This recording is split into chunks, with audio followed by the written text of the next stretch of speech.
നമസ്കാരം, TN ന്യൂസിലേക്ക് സ്വാഗതം. തൃശൂർ നാട്ടികയിൽ മേൽപ്പാലത്തിൽ ഉറങ്ങിക്കിടന്ന നാടോടികൾക്കിടയിലേക്ക് തടി കയറ്റി വന്ന ലോറി പാഞ്ഞു കയറി 5 പേർ മരിച്ചു.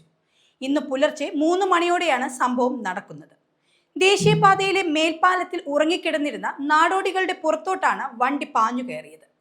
4 വയസ്സുള്ള കുഞ്ഞുൾപ്പെടെയാണ് മരണപ്പെട്ടത്. 50 വയസ്സുള്ള കാളിയപ്പൻ, 4 വയസ്സുള്ള ജീവൻ, 39 വയസ്സുള്ള നാഗമ്മ, 20 വയസ്സുള്ള ബംഗാഴി എന്നിവരാണ് മരണപ്പെട്ടത്. ഒരാളെ ഇനിയും തിരിച്ചറിയാൻ സാധിച്ചിട്ടില്ല.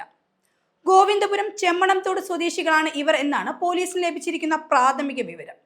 സംഭവത്തിൽ പരിക്കേറ്റ മറ്റ് ആളുകളുടെ നില ഇപ്പോഴും ഗുരുതരമായി തുടരുകയാണ്. ഭരണകൂടം ഇവർക്കാവശ്യമായ ചികിത്സാ സൗകര്യങ്ങൾ നൽകാൻ മെഡിക്കൽ കോളേജിന് നിർദ്ദേശം നൽകിയിട്ടുണ്ട്. വാഹനത്തിന്റെ ഡ്രൈവറും ക്ലീനറും മദ്യലഹരിയിലായിരുന്നു. വാഹനം ഓടിച്ചത് ക്ലീനറായിരുന്നു. എന്നാൽ ഇയാൾക്ക് അതിനുള്ള ലൈസൻസ് ഉണ്ടായിരുന്നില്ല. ക്ലീനറായ അലക്സ് കണ്ണൂർ ആലക്കോട് സ്വദേശിയാണ്. ഡ്രൈവറായ ജോസ് ചാമക്കാലച്ചിറ സ്വദേശിയും. ഡ്രൈവർ വാഹനം ഓടിക്കാൻ പറ്റാത്ത രീതിയിൽ മദ്യലഹരിയിലായിരുന്നു. ഇത് കാരണമാണ് ക്ലീനറായ അലക്സ് ലോറി ഓടിച്ചത്. എന്നാൽ അയാളും മദ്യപിച്ചിരുന്നു.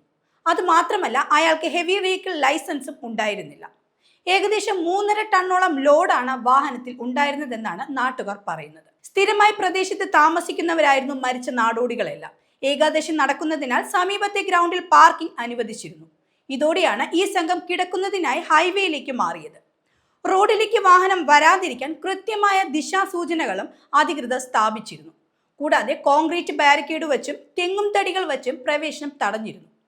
ഇതൊന്നും വകവയ്ക്കാതെയാണ് അവർ റോഡിൽ നിരന്നു കിടന്നിരുന്ന നാടോടികളുടെ ഇടയിലേക്ക് ലോറി പാഞ്ഞു കയറ്റിയത്. മൃതദേഹം പലതും ചതഞ്ഞെറിഞ്ഞ നിലയിലായിരുന്നു. ഓടിക്കൂടിയ നാട്ടുകാർക്ക് എത്ര പേരാണ് മരിച്ചതെന്ന് പോലും അറിയാൻ പറ്റാത്ത സാഹചര്യമായിരുന്നു. അവിടെ എത്തിയ പോലീസാണ് പിന്നീട് അവിടെ നിന്ന് മൃതദേഹം മാറ്റിയത്.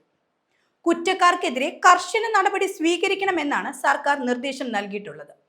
അപകടത്തെ തുടർന്ന് അന്വേഷണം നടത്തി അടിയന്തര നടപടി സ്വീകരിക്കാൻ ഗതാഗത കമ്മീഷണർ നാഗരാജു ചക്കലിംഗം IPSന് ഗതാഗത മന്ത്രി KB ഗണേഷ് കുമാർ നിർദ്ദേശം നൽകിയിട്ടുണ്ട്. തൃശൂർ RTO എന്നിവരുടെ നേതൃത്വത്തിൽ പ്രാഥമിക അന്വേഷണം ആരംഭിച്ചിട്ടുണ്ട്.